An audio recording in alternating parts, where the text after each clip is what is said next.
Que Dieu nous bénisse. Je suis content de vous retrouver ce soir. Nous rendons toute la gloire à Dieu. Voilà. Nous sommes au Petit Poteau. On va dire le Petit Poteau de Saint-Joseph au lendemain de la fête de Saint-Joseph. Et nous bénissons le Seigneur. Et ce soir, nous allons continuer notre enseignement sur les péchés capitaux. Voilà, tout à l'heure, nous allons recevoir le Père Thibaut, notre maître spirituel, le grand coach du Petit Poteau. Voilà. Mais avant, nous allons sacrifier à la règle en partageant. Il faut taguer des personnes. Voilà. En 2 minutes, on partage, on tague tout à l'heure. Nous allons prier pour commencer. Seigneur, merci.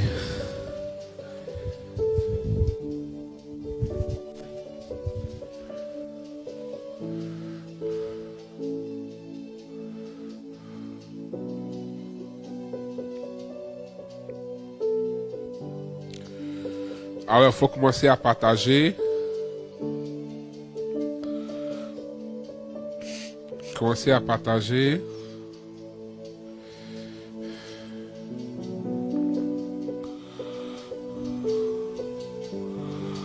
Commencer à partager. Voilà. Il n'y a que 21 partages.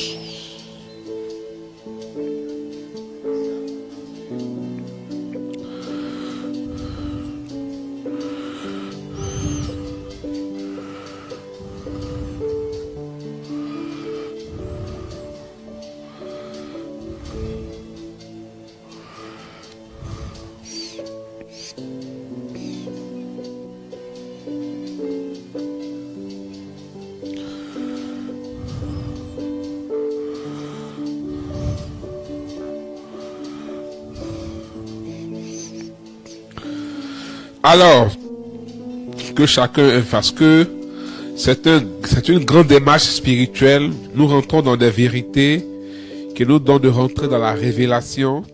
Alors, il ne faut pas manquer ces vérités-là. Nous allons demander à l'arbitre de donner le coup d'envoi du match. Voilà. Au nom du Père et du Fils et du Saint-Esprit. Seigneur, nous te disons merci, nous te bénissons, nous te rendons toute la gloire. Nous te célébrons, Seigneur, pour ce temps. Nous t'exaltons pour nos différentes vies. Nous t'exaltons pour la vie de nos frères et de nos sœurs. Que ta grâce et ta faveur soient avec nous, Seigneur. Ce soir, nous avons besoin du Saint-Esprit. Que le Saint-Esprit vienne nous disposer. Que le Saint-Esprit vienne nous conduire. Que le Saint-Esprit nous conduise dans la vérité. Que le Saint-Esprit nous donne de comprendre les œuvres de Jésus-Christ de Nazareth. Que le Saint-Esprit nous enseigne. Et il dispose nos cœurs à l'enseignement. Dans le nom de Jésus. Amen. Alors, nous sommes heureux encore ce soir pour ce grand temps.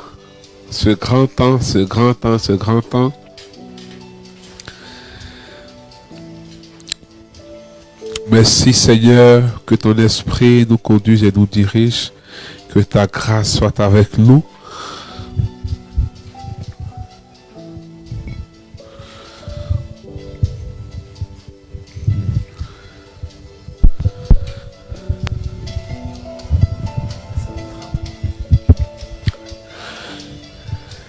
Et l'arbitre a donné le coup d'envoi du match. Voilà. Nous avons aussi notre maître spirituel, le Père Thibaut, notre coach qui est là. Nous rendons toute la gloire à Dieu. Et la semaine dernière, nous avions touché à 6 questions sur les péchés capitaux. Et nous étions tellement rassasiés. Voilà. On n'arrivait pas à digérer. Il a fallu qu'on fasse pause, qu'on descende un peu pour reprendre.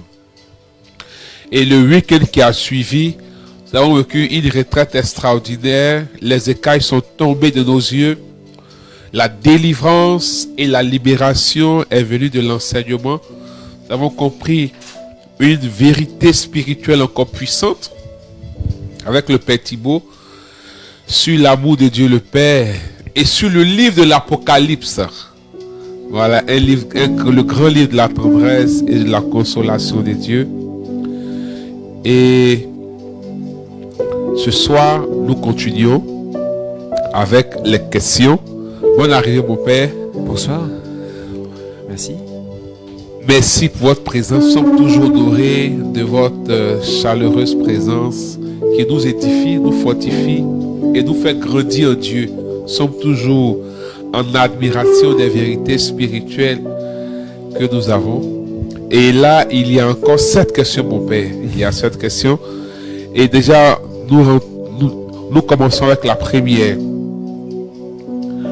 Comment détecter l'orgueil en nous? Je rappelle que ceux qui ont leur cahier, qui prennent note, la semaine dernière, on s'est arrêté sur en quoi le péché de l'orgueil est-il considéré comme le plus grave des péchés capitaux. Je crois qu'on n'avait pas répondu à cette question. Ah bon? D'accord. Ok, donc on s'est arrêté sur comment les péchés capitaux sont-ils classés exactement et quels sont leurs effets sur l'âme humaine. Et le Père nous a expliqué, nous a enseigné, nous avons touché l'orgueil, chaque péché pour voir comment ils impactent l'âme. Et on a compris beaucoup de vérités. Aujourd'hui, la 6e interrogation est en quoi le péché d'orgueil est-il considéré comme le plus grave des péchés capitaux? Alors c'est une très bonne question. En fait, il y a parmi les pères de l'Église, les théologiens, je m'appuie surtout sur saint Thomas d'Aquin, ils se sont interrogés, est-ce que l'orgueil est vraiment un péché capital? Et notamment, saint Thomas d'Aquin, à la suite de saint Grégoire le Grand, il dit au sens précis, le péché capital, c'est la vanité. Mais la vanité, c'est un petit peu différent de l'orgueil. Et saint Thomas d'Aquin dit ceci, on va voir, c'est une distinction importante. En fait, l'orgueil, c'est plus qu'un péché capital. L'orgueil, c'est un péché royal. Enfin, royal au mauvais sens du terme, hein, au sens qu'il est encore plus profond que le péché capital. Alors, quelle est la différence entre l'orgueil et la vanité? Peut-être pour nous faire comprendre la différence entre l'orgueil et la vanité est un péché capital. L'orgueil est beaucoup plus profond et beaucoup plus caché. Peut-être pour nous faire comprendre la différence entre l'orgueil et la vanité, je vais revenir à la parabole bien connue de la parabole des talents. Cette parabole des talents, donc il y a un homme qui a 5 talents, un autre 2 talents, un autre un seul talent. Et cet homme qui a un seul talent, il enfouit son talent dans la terre. Et quand on entend cette parabole, on se dit, bon, au moins, cet homme, il n'est pas orgueilleux. Parce qu'il n'a pas cherché à briller, il n'a pas cherché à écraser les autres, il a mis son talent dans la terre. Et en fait, cette parabole veut nous dire, cet homme, en réalité, il est terriblement orgueilleux.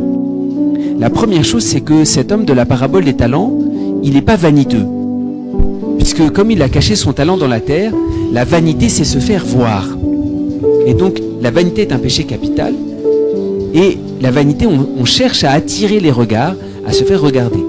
Cet homme de la parabole des talents, et c'est ce que nous montre cette parabole, il n'est pas vaniteux, mais il est très orgueilleux. Et il y a une nuance entre les deux. Quelle est la différence?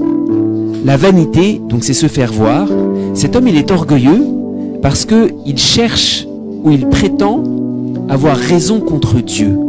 Et c'est ça l'orgueil. C'est qu'au début de la parabole, il est dit à chacun que Dieu donne à chacun selon sa capacité. Yes. Et cet homme de la parabole des talents, il dit, ah, moi je me connais mieux que Dieu. Dieu m'a dit que j'étais capable. Mais moi je sais que je ne suis pas capable. Et donc c'est très subtil parce que l'orgueil peut prendre toutes les formes. Et l'orgueil peut se cacher derrière une fausse humilité. Et cet homme de la parabole des talents, il n'est pas vaniteux. Sa forme de l'orgueil n'est pas la vanité. Mais il est terriblement orgueilleux parce qu'il explique à Dieu qu'il se connaît mieux que Dieu et que lui il se connaît et que Dieu lui dit qu'il est capable. Il dit non, moi je me connais, je vis avec moi depuis longtemps et je ne suis pas capable. Donc c'est une nuance qui est très importante l'orgueil est un péché, j'allais dire, qui touche notre jugement. Et parfois, on pense qu'on n'est pas orgueilleux, parce qu'on n'est pas vaniteux. On n'est pas tous vaniteux. On a tous un peu de la vanité quelque part, mais cet homme de la parabole de talent, il n'est pas vaniteux, mais il est terriblement orgueilleux. Donc ça, c'est la première remarque. Au sens précis, l'orgueil n'est pas un péché capital. L'orgueil est encore plus à la racine de tous les péchés capitaux. Waouh! Ce qui est un péché capital, c'est beaucoup plus la vanité. Je rappelle un peu ce que c'est qu'un péché capital. Un péché capital, c'est une récupération. Donc, par exemple, la vanité, je n'ai pas été assez regardé par Dieu, ou du moins, je ne me suis pas laissé assez regarder, parce que Dieu me regarde, ou par mon père, ou par ceux qui m'aiment. Et du coup, j'essaie d'attirer des regards un peu extérieurs. Et on avait vu la fois dernière, chaque péché capital, c'est une récupération. Mais l'orgueil, c'est pas une récupération, c'est beaucoup plus profond. L'orgueil, j'ai raison contre Dieu. C'est pour ça que l'orgueil, on dira, c'est le commencement de tous les péchés. Et l'orgueil est à la racine de tous les péchés. Les orgueils. Donc ce n'est pas de l'humilité que de dire je ne peux pas, pendant que Dieu dit tu peux. Pendant que Dieu t'appelle, tu dis non Seigneur, je ne peux pas. C'est de l'orgueil. C'est de l'orgueil que de toujours chercher à expliquer à Dieu j'avais raison. Comme l'homme de la parabole des talents qui a dit à Dieu, je ne pouvais pas, je savais que dans mon père, les suppositions, l'entêtement sont des enfants de l'orgueil. Oui, l'entêtement, c'est typiquement... alors, en fait, l'orgueil touche mon jugement propre. Et c'est pour ça que l'orgueil, c'est ça qui est très difficile. C'est que chaque péché capital, je peux le repérer. Je peux repérer ma vanité, je peux repérer ma gourmandise, je peux repérer ma luxure. Mais le péché de l'orgueil, il n'a pas une seule forme. Le péché de l'orgueil, il est multiforme. Donc par exemple, il peut prendre la forme de la vanité. Mais aussi, il peut prendre la forme, je sais pas moi, de la gourmandise. Parce que je suis sensiblement persuadé que c'est ça qu'il me faut. Ou la luxure. L'orgueil, c'est d'être persuadé que c'est ça qu'il me faut pour pouvoir m'épanouir. Et plus personne ne peut rien me dire. Même Dieu. Même Dieu. Et donc, lorsque nous sommes entêtés, mon Père, sur une intention de prière, et sûrement qu'on ne reçoit pas les ossements, et il y a une blessure qui naît, souvent ça cache l'orgueil. Nous sommes tellement portés à avoir la chose, peut-être Dieu nous oriente vers autre chose, mais nous sommes portés sur cela. Et nous refusons dans nos prières de dire Seigneur que ta volonté soit faite. Alors un petit exemple, en tout cas, tout péché est une ramification de l'orgueil. Waouh! Même si c'est un péché léger, il y a toujours un orgueil, pour ça que l'orgueil est le commencement de tous les péchés. Yes. Je donne un exemple peut-être très éloquent, peut-être qu'on s'est déjà arrêté là-dessus, mais par exemple Marie-Madeleine, au matin de Pâques, sa prière c'est quoi? Sa prière c'est que on retrouve le corps de Jésus et que on mette le corps de Jésus enfin dans son tombeau, parce qu'on ne sait pas où on l'a mis. Jean au chapitre 20. Et donc la prière de Madeleine, elle ne sera jamais exaucée parce que Jésus est ressuscité et qu'on ne va pas le remettre dans le tombeau. Et nous, on a des prières qui sont bonnes parce que Marie-Madeleine, le corps de Jésus a disparu et elle a une bonne demande. Elle ne veut pas pécher. Mais elle veut, comme le corps de Jésus a disparu, il faut le remettre dans le tombeau. Et nous, parfois, on a des demandes qui sont bonnes, qui sont pieuses. La demande de Marie-Madeleine, elle est pieuse. Mais si jamais elle s'obstine dans sa demande, il y a un ange, il y a Jésus qui lui apparaît, à un moment, elle baisse la garde et donc son orgueil a été débusqué. En fait, tu es venu au matin de Pâques. Il y avait un petit orgueil caché, mais orgueil, c'est pas forcément quelqu'un de prétentieux, c'est pas quelqu'un de vaniteux qui veut écraser. L'orgueil, c'est que j'ai ma petite idée et j'en fais qu'à ma tête. Et Marie-Madeleine, elle avait dû penser, depuis le vendredi saint, pendant tout le Shabbat où elle devait se tenir en retrait, elle avait dû penser, c'est moi qui vais embaumer le corps de Jésus, c'est moi qui vais être celle qui a fait l'enterrement de Jésus. Et elle avait sa petite idée en tête. Donc effectivement, alors, encore une dernière précision, l'orgueil n'est pas le plus grave des péchés en un certain sens, parce que il y a des péchés plus graves, c'est la haine de Dieu. Mais l'orgueil, sa gravité, c'est qu'il est le commencement du péché. L'orgueil, en fait, ouvre la vanne, mais au début, par exemple, Marie-Madeleine, il y a un petit orgueil derrière. Hein. C'est qu'elle veut absolument faire selon ce qu'elle a conçu. Mais c'est pas grave. Là où il y a la gravité, c'est quand on s'obstine sur notre jugement.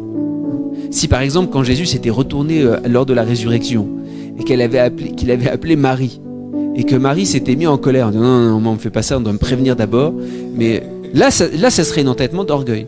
Mais là, son orgueil a été débusqué. C'est pour ça que l'orgueil, d'abord, il est multiforme, et puis on n'arrive pas forcément à un achèvement où on est obstiné dans notre orgueil. Par contre, l'homme de la parabole des talents, lui, il est obstiné. C'est-à-dire, il met son talent dans la terre, il dit, je veux rien savoir, je peux rien faire. Alors, combien ont mis leur talent dans la terre? Malgré que vous êtes détournés du Seigneur, le Seigneur vous ramène dans sa miséricorde. Il vous rappelle, il dit, non, Seigneur, je suis trop pécheur. Non, Seigneur, je ne suis pas 10. C'est de l'orgueil. Combien sont obstinés à dire qu'ils sont incapables, pendant que Dieu trouve plusieurs moyens pour leur rappeler qu'ils peuvent faire, pour les inviter à faire, les aider à faire. Vous refusez. Combien veulent ramener Jésus dans le tombeau pendant que Jésus est ressuscité?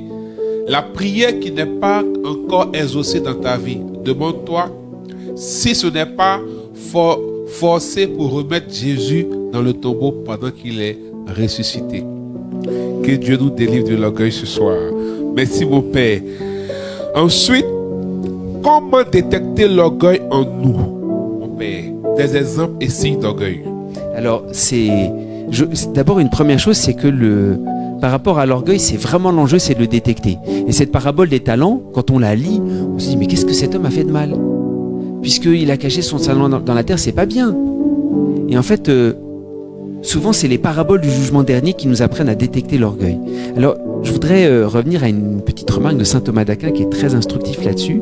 Et il dit, la différence, ou du moins la difficulté différente entre le péché de la chair et puis le péché de l'orgueil, c'est que le péché de la chair, c'est très difficile de résister une fois qu'on a commencé à se laisser prendre. Très difficile de revenir en arrière, une espèce d'appétit naturel qui est très difficile de résister. Et il dit par contre, l'orgueil, c'est très différent. L'orgueil, c'est pas difficile de résister à l'orgueil. La difficulté de l'orgueil est dans un autre lieu que le péché de la chair. La difficulté du péché de l'orgueil, c'est qu'il se cache. Et qu'il se cache à mes propres yeux. C'est pour ça que l'homme de la parabole des talents, il ne voit même pas qu'il est orgueilleux. Et c'est ça qui est très difficile. Et je pense que la seule manière de détecter mes péchés d'orgueil, c'est d'accepter un regard qui ne vient pas de moi. C'est ça qui est difficile. C'est qu'à la limite, la concupiscence, etc., moi-même, je peux le détecter. Moi-même, j'ai assez de ressources pour faire la vérité sur moi-même. Je dis non, là je me suis en train faut pas que je me mente à moi-même. Même si je peux me cacher des choses, là je suis en train d'entrer dans une histoire bizarre. Par contre, l'orgueil, je peux vraiment me cacher à mes propres yeux. Et la seule manière de vraiment sortir de l'orgueil, c'est d'accepter un regard qui ne vient pas de moi. Et par exemple, dans cette parabole des talents, j'y reviens, sa sortie de l'orgueil, c'était quoi? C'est d'accepter que il y ait une parole, notamment une parole de Dieu, mais ça peut passer par mon frère. Une parole de Dieu sur moi qui ne vient pas de moi, parce que c'est ça l'orgueil. C'est de sortir de mon horizon. Et parfois je me dis, bon, je vais rester à mon horizon, et puis mais oui, mais le propre de l'orgueil, c'est que je reste à mon horizon. Donc j'ai besoin d'un autre regard. C'est pour ça que quand Dieu lui dit non, en fait tu ne te connais pas toi-même. Sortir de l'orgueil, c'est accepter que quelqu'un me dise quelque chose sur ma vie, et peut-être j'y crois pas, j'y reviens pas. En disant, mais non Seigneur, moi je ne serais pas capable. C'est pour ça que c'est grâce à la confiance d'une lumière de quelqu'un qui m'aime.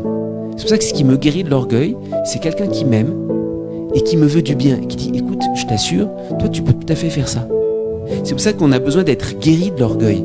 Il n'y a que la confiance. Mais j'allais dire, si par nous-mêmes, on veut lutter contre l'orgueil, on risque d'y s'y enfermer encore plus. Parce qu'on dit, je vais lutter contre l'orgueil, je vais chercher à être humble. Mais déjà, tu t'enfermes dans ton propre regard. C'est pour ça que, pour sortir de l'orgueil, il faut tendre la main à un frère, à un père spirituel. Peut-être c'est une des plus grandes importances du père spirituel. C'est que parfois on se dit, je pense que Dieu fait ça dans ma vie. Et je suis très mauvais juge sur moi-même. Et c'est ça où se loge l'orgueil. Et mon père spirituel me dit, en fait, peut-être que toi tu penses que c'est très important. Voilà, de l'extérieur, en fait c'est toi qui te donnes de l'importance, mais ça c'est rien du tout. Et puis cet autre lieu, peut-être que Dieu t'attend vraiment là-bas et que ça c'est extrêmement important. C'est pour ça que pour sortir de l'orgueil, j'ai vraiment besoin d'un autre. Je ne peux pas m'en sortir seul. Waouh, les gars, c'est fort, c'est puissant, c'est très puissant. Alors voici comment détecter l'orgueil, avoir un regard extérieur. Effectivement, mon père, c'est très difficile d'accepter le jugement d'autrui, surtout s'il est contraire à ce que nous on veut. Si il ne va pas dans notre sens, et souvent tu entends, c'est parce que tu ne m'aimes pas. Lorsque c'est les autres, tu es d'accord avec eux. Moi, tu n'es pas d'accord avec nous. Ça, c'est la résistance à la délivrance de l'orgueil. Bien aimé frère. C'est pour ça que dans ce sens-là, je pense que ça se compte sur les doigts d'une main des gens qui peuvent vraiment nous corriger. Parce qu'il y a des gens, je pense que ça nous est tous arrivé. Il y a des gens qui nous font des remarques, ça nous énerve, on n'écoute même pas. Et puis il y a quelqu'un, on sait qu'il nous aime vraiment. Et qui dit, écoute, tu sais, c'est vrai, peut-être ils ont été maladroits, mais ce qu'ils sont dit, c'est quand même un peu vrai. Et là, on est capable de l'écouter. C'est pour ça que on sait qu'il y a des gens, on est capable de se laisser corriger parce qu'on sait qu'ils nous aiment. Et on sait qu'ils nous disent ça, c'est pas pour nous évacuer ou quoi, mais c'est vraiment parce qu'ils nous aiment. Ok, ça peut aller, on peut continuer. C'est pas trop fort. Alors mon père, quel est le danger de l'orgueil spirituel? Alors, on a commencé par voir, bon, l'orgueil il est très enraciné, il est difficile à débusquer. Le vrai danger de l'orgueil spirituel, on pourrait penser de l'extérieur, c'est que l'orgueil, on se fait trop grand. Parce qu'on se dit, bon, si je suis orgueilleux, il y a une espèce de prétention, je me fais trop grand. Et en réalité, le danger de l'orgueil, le problème de l'orgueil, c'est que l'orgueil, je me fais trop petit. Parce qu'on n'est jamais assez orgueilleux. Il y a un bon orgueil, comme dit saint Paul, je mettrai mon orgueil dans la croix du Christ. Et en fait, aussi ambitieux que soit notre jugement, même si je veux être président, je veux être le roi de la terre, c'est tellement petit à côté du regard que Dieu porte sur moi. C'est pour ça que l'orgueil, le problème, c'est que, en fait, ça reste ma vision. Donc à la fin de ma vie, j'aurais fait peut-être quelque chose sur lequel je me suis complètement obstiné, mais c'est peut-être minuscule par rapport à la lumière et à la grâce que Dieu voulait déverser en moi. C'est pour ça que le problème de l'orgueil, c'est que je me diminue en fait. Je crois que je m'agrandis. Alors parfois je me diminue, on a vu, c'est la fausse humilité qui peut cacher l'orgueil, mais parfois je pense que je suis très ambitieux. Saint Paul, je pense que avant sa conversion, Saint Paul, il avait l'ambition d'accomplir la loi, d'être un pharisien, d'être un modèle. Il avait des tas de choses en tête. Et puis Dieu l'a terrassé en disant, mais tu sais, c'est tellement petit par rapport à l'ambition de sainteté et puis ce que je peux faire à travers toi. Donc le problème de l'orgueil, c'est que ça nous localise dans quelque chose, ça nous rapetisse, alors qu'il y a des ambitions et il y a un regard, il y a une espèce de lumière de Dieu qui est sur nous. Et c'est ça le problème de l'orgueil. C'est que c'est un obstacle à la lumière divine et que si on savait l'entendre, Dieu nous sortirait, si on sortait un peu de nos petites ornières, Dieu nous conduirait beaucoup plus vite et beaucoup plus loin. Donc l'orgueil j'allais dire, l'orgueil peut même nous tuer, parce que le problème de l'orgueil, c'est qu'on reste à nous-mêmes et on sait que on est un juge très dur par rapport à nous-mêmes. On sait que, par exemple, c'est plus qu'une parabole, c'est la femme adultère. Il y a tout un jeu sur l'accusateur, parce qu'ils veulent accuser la femme, ils veulent accuser la miséricorde elle-même surtout. Et Jésus les renvoie que celui qui est sans péché lui jette le premier la pierre. Et Jésus sait très bien que le pire des accusateurs, pire que le démon lui-même, c'est moi. Et donc, le grand danger de l'orgueil, c'est que d'abord je me diminue et que puis en définitive, je reste avec moi-même et puis il y a quelque chose où je finis par me détruire. L'orgueil spirituel, c'est être tourné sur soi.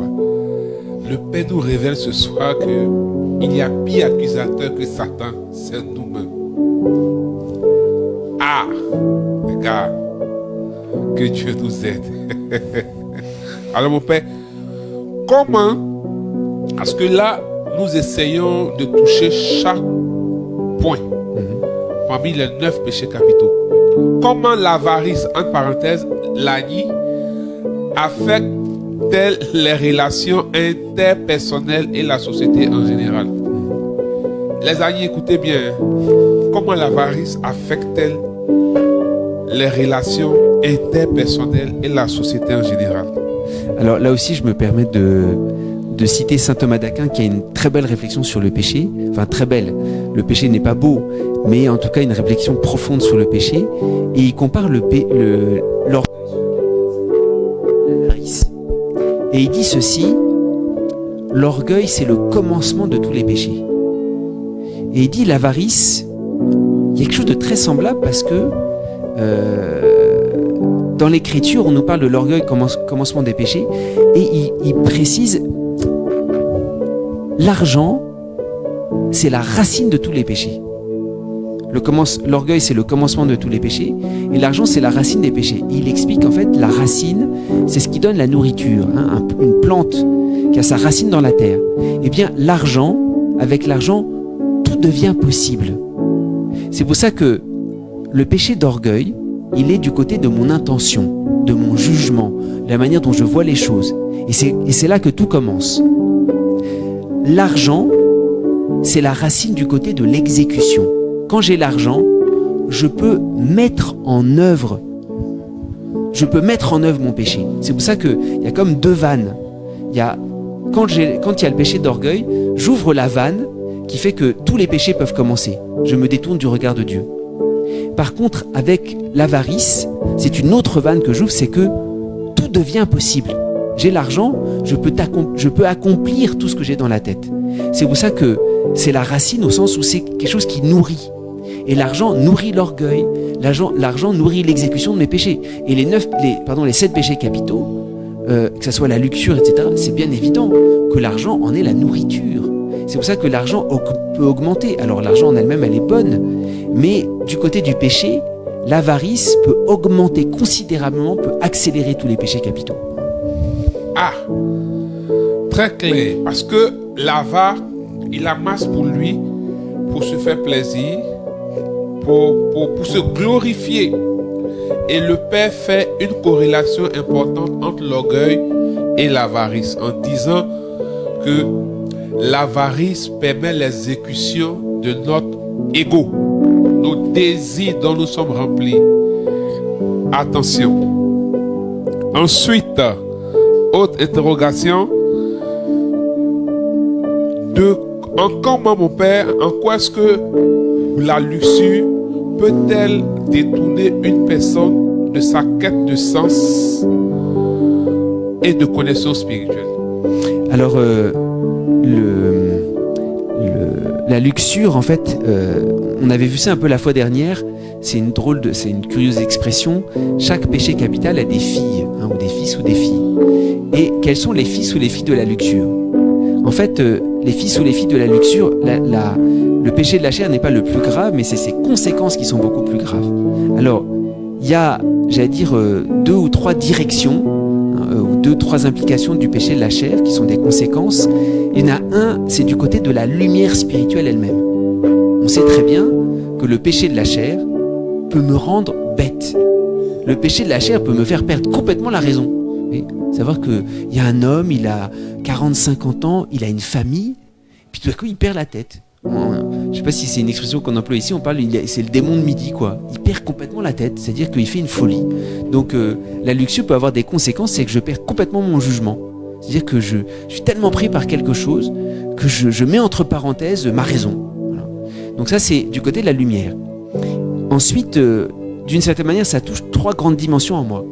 Ensuite, une des grandes conséquences du péché de luxure, ça peut être une certaine haine. À savoir que c'est très très étonnant, il y a une espèce de dégoût et de haine qui peut apparaître, alors à travers nos frères, nos sœurs, dans le péché de la chair. Une haine de soi-même. Donc c'est pour ça que le péché de la chair en lui-même n'est pas le plus grave, c'est un péché de faiblesse. Mais les conséquences, le démon s'en sert pour m'aveugler, peut mettre dans une espèce de détestation, de dégoût, c'est-à-dire de rejet. Il y a un passage dans l'écriture comme ça. Je ne sais plus si c'est... en tout cas, c'est dans la famille de David. Il y en a un qui veut coucher, je ne sais plus, avec sa belle-sœur, ou je ne sais plus exactement. Ou sa sœur même. Et puis on dit, il l'a détestée autant qu'il l'a aimée à partir du moment où il a couché avec elle. C'est ça. Comme si jamais il y avait une espèce de détestation, de dégoût qui pouvait apparaître. Et puis la troisième dimension, c'est le désespoir. Et là, le démon se sert de ça pour me dire, mais en fait, vu ce que tu as fait, est-ce que Dieu peut même encore te sauver? Donc ce qui est très étonnant, c'est que le péché de la chair, en lui-même, c'est pas le plus grave. Parce que, encore une fois, c'est un péché de faiblesse. Donc, qui dit péché de faiblesse, le signe du péché de faiblesse, c'est que je regrette. Donc le regret est le signe que ma volonté n'était pas tout à fait engagée. Par contre, le démon se sert du péché de la chair, et les 3 dimensions sont 3 dimensions spirituelles. L'aveuglement est spirituel. La haine est spirituelle et le désespoir est spirituel. C'est pour ça que, et c'est ce que nous aide à voir les péchés capitaux. Les péchés capitaux ne sont pas en eux-mêmes les plus graves, mais c'est les ramifications, c'est les conséquences, c'est ce qui va advenir après, qui là peut être beaucoup beaucoup plus grave. Et le démon, j'allais dire, la lutte, elle est plus à l'égard des conséquences du péché de la chair que le péché de la chair lui-même. Parce que lutter contre le désespoir ne peut se faire que grâce à la parole de Dieu. Si notre cœur venait à nous accuser, Dieu est plus grand que notre cœur et il connaît tout. C'est pour ça que les péchés capitaux nous aident à détecter les conséquences qui peuvent être très très fortes, qui peuvent être quasiment impossibles à enlever. Il peut y avoir une espèce de culpabilité qui peut rester toute une vie, qui est liée au péché de la chair. Et le démon se sert de ça pour nous mettre dans le désespoir. C'est pour ça que, effectivement, les conséquences peuvent être extrêmement difficiles à extirper. Alors, la grande réponse, c'est la parole de Dieu, surtout par rapport au désespoir. Et la conscience ne suffit pas. Il peut y avoir une espèce de culpabilité morbide de quelque chose peut-être qu'on a fait il y a très très longtemps, qui remonte à la surface, qui fait qu'il y a une espèce d'accusation intérieure dont il est très difficile de sortir. Alors que Dieu nous a pardonné le péché, on s'en est confessé. Et seule la parole de Dieu est un rempart. Si notre cœur venait à nous accuser, Dieu est plus grand que notre cœur et il connaît tout. Donc c'est vrai que il ne faut pas jouer avec le péché de la chair parce que les conséquences dans notre vie spirituelle, même si on se dit non, bon, peut-être c'est pas si grave que ça.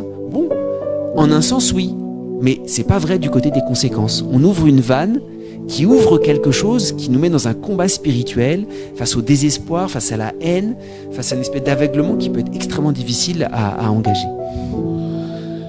Ah, ici, le Père nous fait comprendre que la luxure, mon Père, c'est quoi la luxure?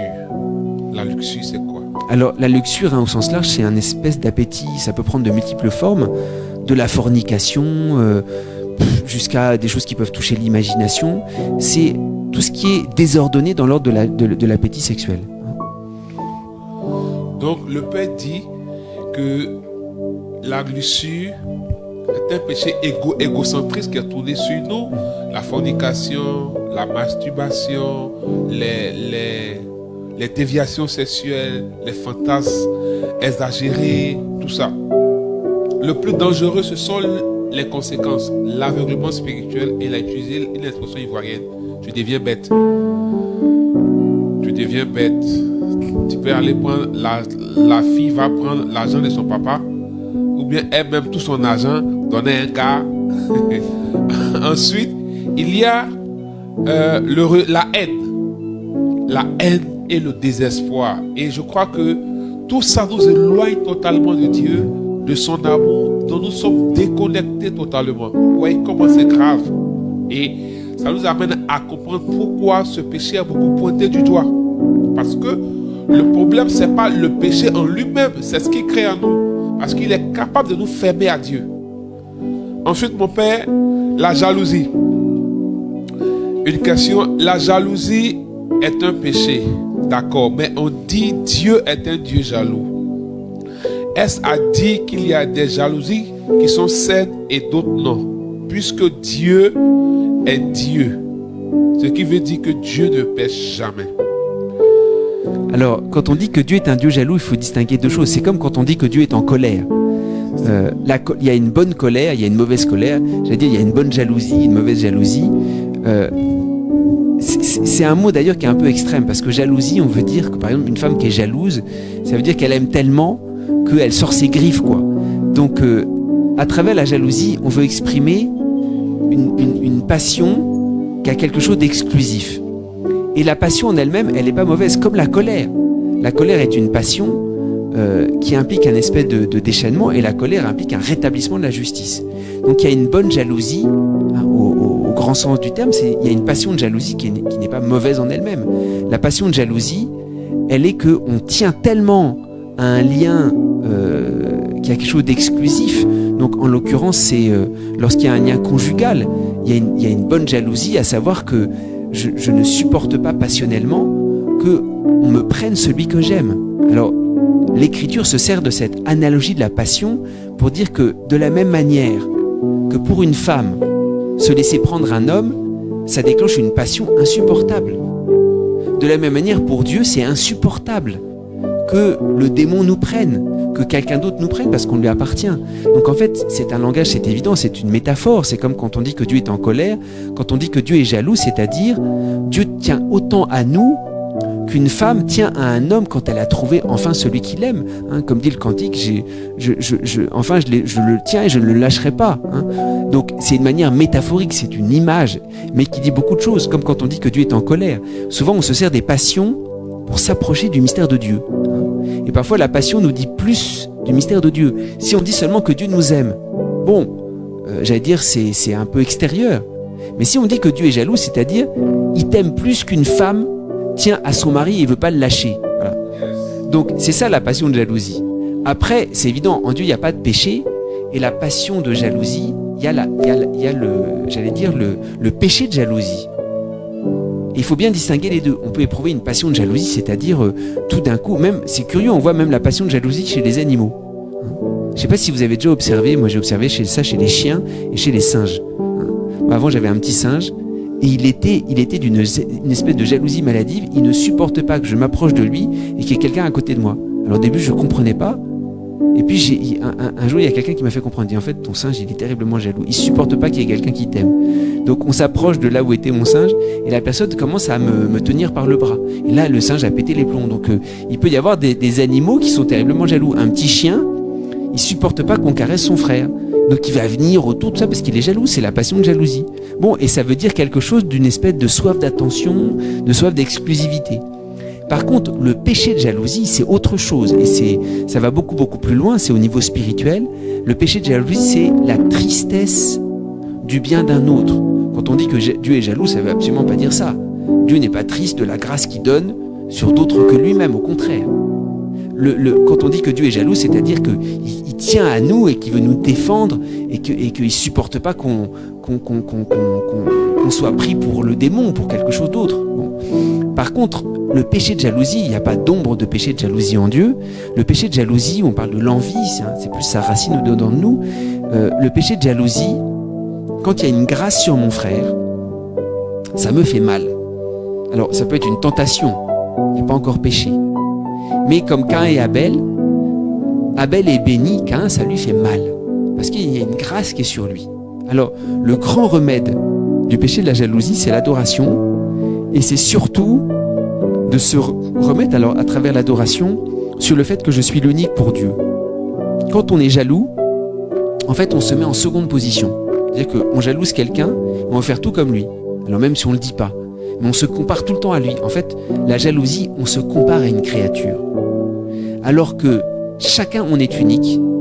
Et Dieu veut faire quelque chose à travers moi qu'il ne va pas faire à travers mon frère. Moi, j'aime beaucoup pour ça l'histoire de Marthe Robin. En fait, c'est l'histoire de quasiment tous les saints, qui est une servante de Dieu, qui est en voie de béatification. Et c'est quelqu'un, donc c'était une jeune paysanne française, qui était très chétive, qui était malade. Elle aurait pu crever de jalousie. Pourquoi je ne peux pas aller à l'école? Mes frères vont à l'école. Pourquoi est-ce que je dois rester à la maison, je suis malade, et Dieu a donné la santé à mes frères? Elle aurait eu toutes les raisons de crever de jalousie. Et puis un jour, elle a compris que Dieu allait passer par elle et faire à travers une œuvre de grâce qu'il allait faire en personne d'autre. Et le remède dans la jalousie est de dire, mais quelle est la grâce que Dieu va faire passer par moi? Et c'est pas la grâce qui est sur mon frère. Parce que Dieu a sur moi un amour de préférence. C'est pour ça que quand on dit que Dieu est jaloux, ça n'a rien à voir avec ça. C'est une image à travers la passion de jalousie. Par contre, le péché de jalousie, c'est peut-être le péché le plus destructeur, le péché le plus mortifère. C'est une forme du péché contre l'Esprit Saint d'ailleurs. Le péché contre l'Esprit Saint, c'est un péché direct contre la grâce. Je ne supporte pas la grâce.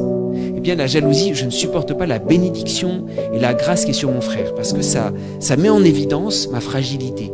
Et le péché de la jalousie, c'est très très difficile. C'est dans la Bible, le péché de la jalousie, si on regarde bien, le péché d'Adam, c'est un péché d'orgueil. C'est le commencement de tous les péchés. La jalousie, c'est l'achèvement de tous les péchés. Parce que Caïn tue son frère Abel. La jalousie conduit à la mort. Après, il n'y a plus rien, puisqu'il y a la destruction. C'est pour ça que, d'une certaine manière, si on est attentif au langage de la Bible, après le péché d'Adam, Dieu ne maudit pas Adam. Dieu maudit le serpent et il maudit le sol. Maudit soit le sol à cause de toi, mais Dieu ne maudit pas Adam. Par contre, quand Caïn a tué son frère Abel, Dieu maudit Caïn. À cause de ce que tu as fait, tu es maudit. À savoir que tu es devenu le serpent lui-même. Et tu as tué. C'est pour ça que l'orgueil, c'est le commencement des péchés. Et la jalousie, c'est le dernier don de Dieu, c'est la charité fraternelle. Et la jalousie, c'est la consommation du péché. C'est pour ça que les grands prêtres, comme il est dit dans l'Évangile, Pilate voyait bien que c'était par jalousie qu'il l'avait livré. Et la jalousie, c'est en fait le refus de la grâce de Dieu qui vient à travers mon frère, alors que les grands prêtres, les pharisiens scrutaient les Écritures, ils scrutaient la Bible, ils voulaient aller voir la lumière. La lumière vient en personne, et ils trouvent encore le manière de se dire, bon, de ne pas accueillir la grâce de Dieu parce que ça fait ressortir leur fragilité et que Jésus a un tel aura que ça leur enlève quelque chose. Donc oui, la jalousie, ça n'a rien à voir avec cette espèce d'image, quand on dit que Dieu est jaloux, et ça dit quelque chose de très très fort sur j'allais dire, la corruption que le péché a fait en moi. Oh, l'orgueil, le commencement du péché, l'avarice, la manifestation du péché, et la jalousie, l'aboutissement du péché, la consommation du péché. La luxure est un grand moyen pour arriver à l'aveuglement spirituel, à la haine de soi-même et même des autres souvent, et au désespoir. Et je voudrais faire une parenthèse, mon père. Est-ce que dans le mariage, on peut connaître le péché de la luxure? Ah oui, bien sûr. Bien sûr. Écoutez bien. Bien sûr. Alors, moi, je suis prêtre, donc je ne peux pas vous parler directement de mon expérience, mais de façon très étonnante, quand on est prêtre, on entend beaucoup de confidences et de confessions. Et d'ailleurs, je pense qu'on est mis dans une situation très très unique, c'est que quand un homme ou une femme mariée vient se confier, la personne ne va pas voir un homme de Dieu qui est lié au secret d'ailleurs pour mentir. Donc souvent, nous, on a la vérité crue de ce qui se passe. Et effectivement, c'est un lieu, généralement les témoignages de couple, c'est quand même assez rare que ça soit un lieu, j'allais dire peut-être au début, mais que ça soit un lieu sur la durée, d'épanouissement et de joie parfaite. C'est un lieu de lutte, et parce que on sait, d'abord la sexualité masculine et féminine n'est pas au même rythme. Il suffit que, et d'ailleurs c'est très individuel pour chacun, c'est un lieu souvent de frustration, c'est un lieu d'humiliation quand la femme se rend compte que par là elle peut tenir son homme. Moi j'ai des témoignages d'hommes où en fait la femme elle fait exprès de non on attendra le mois le prochain.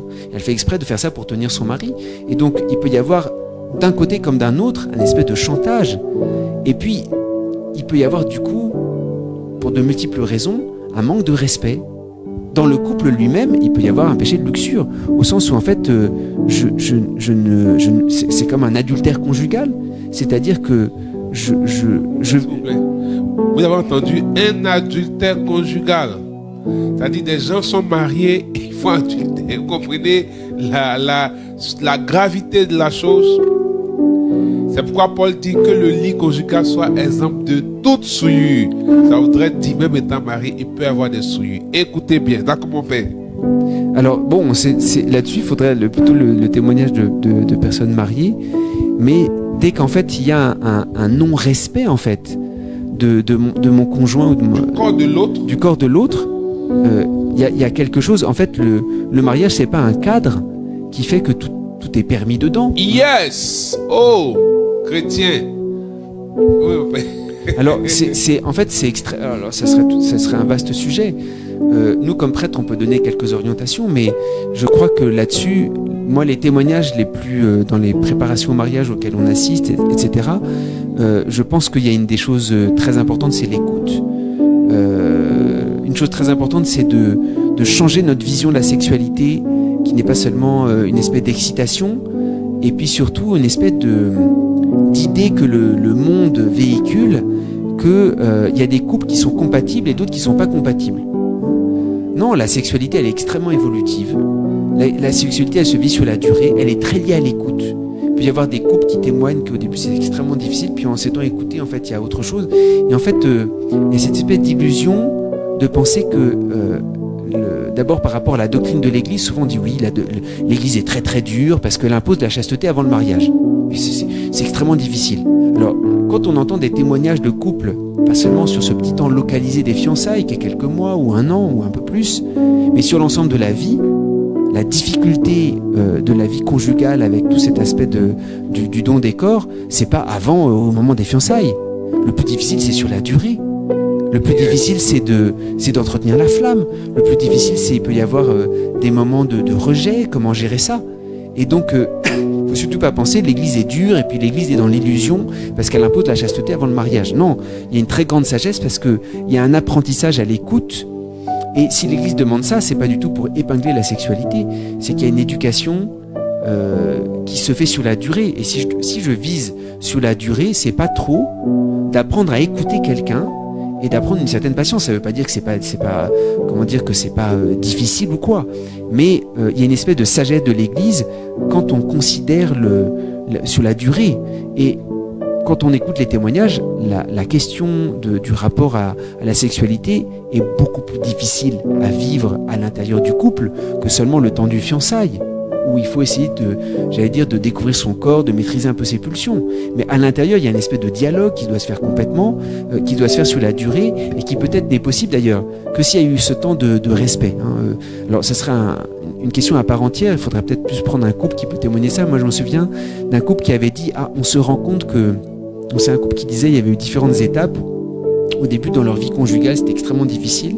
Puis il y a eu tout un moment de dialogue. Et puis à un moment, ils se sont rendus compte, on doit même s'arrêter de temps en temps pour prendre un temps de chasteté régulièrement. Parce que dans le couple même, parce qu'on se rend compte, sinon il y a quelque chose qui s'alourdit en fait. Et que même s'il y a un épanouissement, en fait, il y a quelque chose qui se délite un petit peu. Voilà, c'est un vaste sujet, mais la luxure, c'est pas seulement d'aller voir au dehors.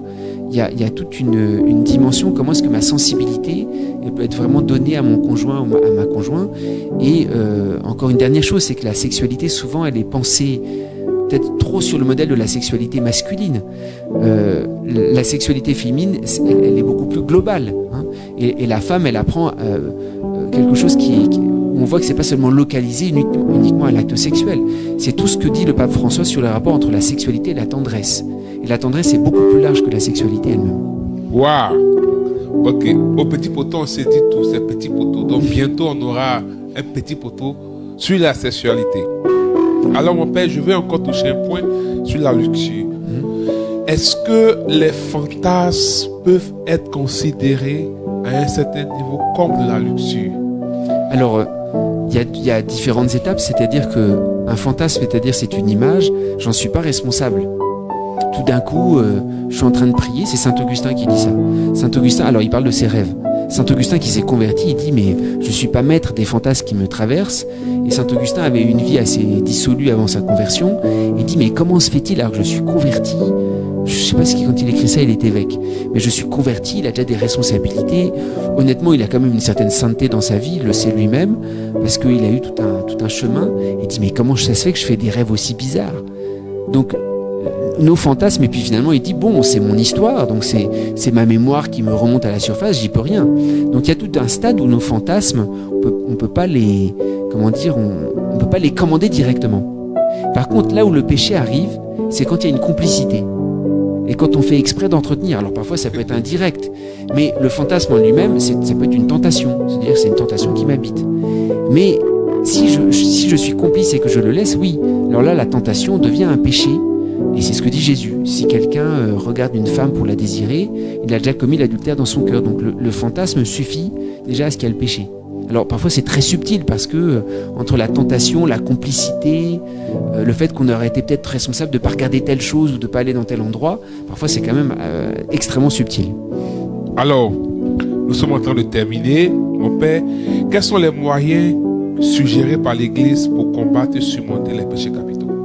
Alors les péchés capitaux, la grande manière de lutter, donc il y a un aspect on s'était un peu raté là-dessus, il y a un aspect d'attention, c'est-à-dire qu'on doit être lucide. Donc il y a un aspect on a vu toute cette réflexion sur les péchés capitaux, c'est un peu comme un médecin qui pose un diagnostic. J'apprends à détecter le mal, donc il y a tout un aspect de discernement, il y a tout un aspect de lumière. Mais il y a un moment où on avait vu les péchés capitaux, c'est comme il y a cette dimension où c'est à chaque fois un appétit naturel. Il y a un appétit naturel au plaisir et à la joie. Il y a un appétit naturel à la sécurité qui peut être détourné à travers l'avarice. Il y a un appétit naturel d'être regardé, d'être épanoui. C'est la vanité qui s'empare de ça. Et donc, je ne peux pas supprimer ces appétits. Je peux pas, je sais pas comment ça, les péchés capitaux, je peux pas les réduire à néant. Il faut que ces appétits soient bien canalisés. Et c'est pour ça qu'en définitive, ce qui permet de corriger les péchés capitaux, il n'y a que l'amour. Il n'y a que en se laissant vraiment aimer.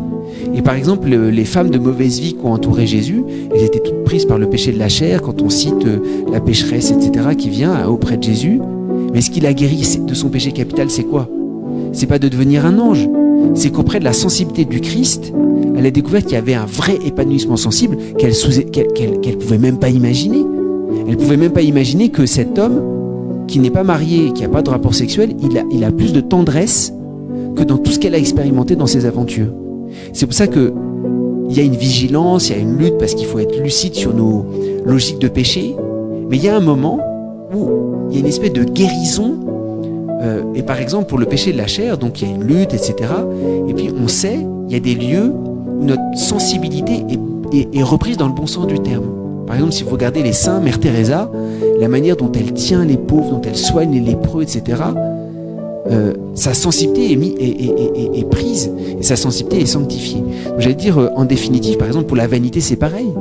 Je ne peux pas me guérir de la vanité en disant « Non, je réduis ça, moi je ne tiens pas compte du regard des autres. » Pour être guéri de la vanité, il faut rencontrer, ou il faut se laisser aimer par le Christ, par nos frères.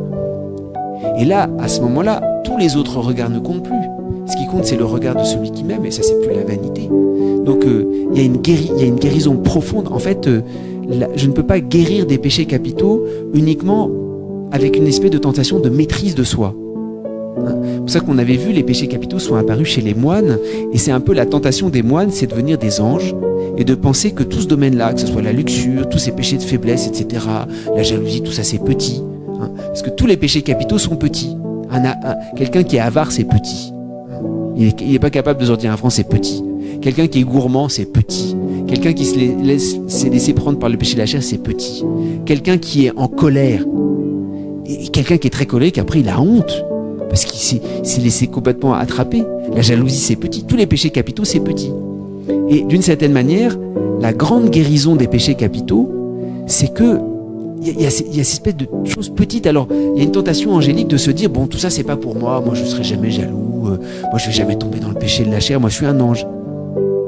Et les moines découvrent que la vraie sanctification, c'est pas de devenir un ange, c'est de se laisser aimer par son frère, c'est de rencontrer quelqu'un qui me découvre ma vraie sensibilité.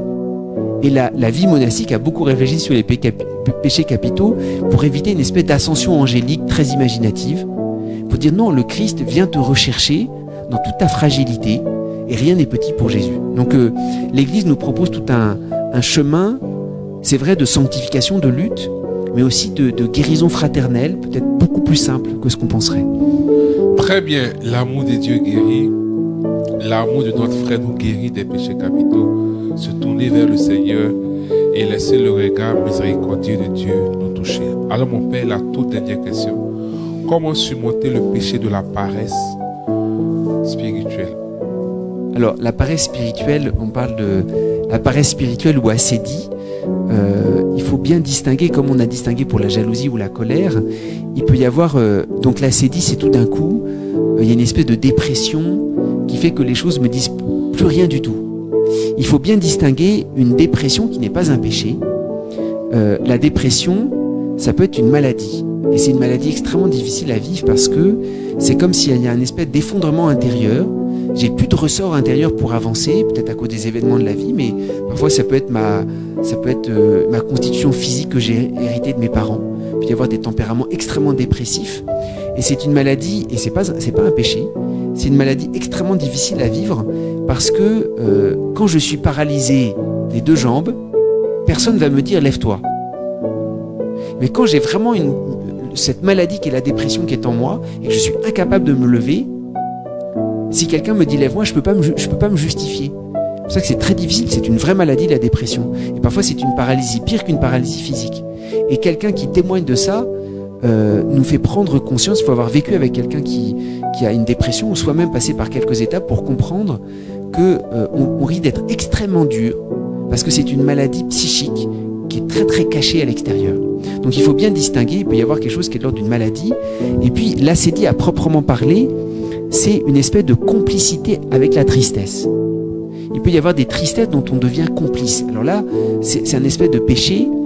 Et l'acédie, c'est une espèce de tristesse de l'âme. C'est un péché parce que d'une certaine manière, on ne veut plus de la joie.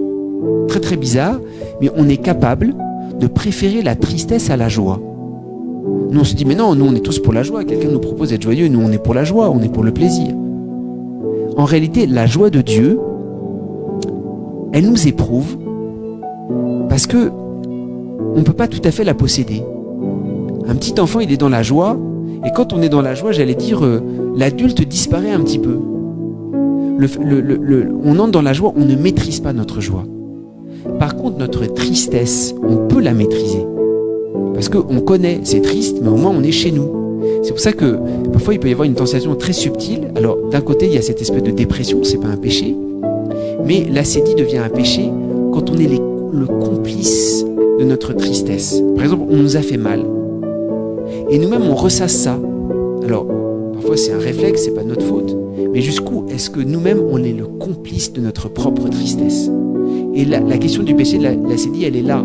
Il y a des tristesses de l'âme, j'y peux rien. C'est un peu la dépression, peut-être c'est ma constitution qui m'habite. Mais il y a véritablement un péché à débusquer parce que je suis complice et en fait, je pense que je veux la joie, mais je la veux pas. Le jeune homme riche, il voulait vraiment entrer dans la vie éternelle, entrer dans la joie de Dieu. Mais il fallait qu'il quitte ses repères. Et pour nous, pour entrer dans la joie de Dieu, je dois quitter certains repères. Et parfois, je préfère me laisser. Le jeune homme riche, il s'en alla tout triste parce qu'il avait de grands biens. Donc il a préféré rester dans ses repères et dans sa tristesse plutôt que de tout quitter. Et c'est pour ça que l'épreuve de la joie, c'est l'épreuve de la pauvreté. On sait, il y a un ordre religieux qui a quasiment mis toute la spiritualité de l'ordre de mettre ça en lumière, c'est les franciscains. La joie franciscaine, elle est gardée par la pauvreté. Alors, l'acédie, encore une fois, il y a des tas de dépressions, de choses en moi, ça j'y peux rien, mais il peut y avoir une complicité très curieuse avec la tristesse, où je refuse cet appauvrissement spirituel d'entrer dans une joie qui me dépasse. Très bien. Alors, voici les 13 questions qui ont été touchées sur les péchés capitaux.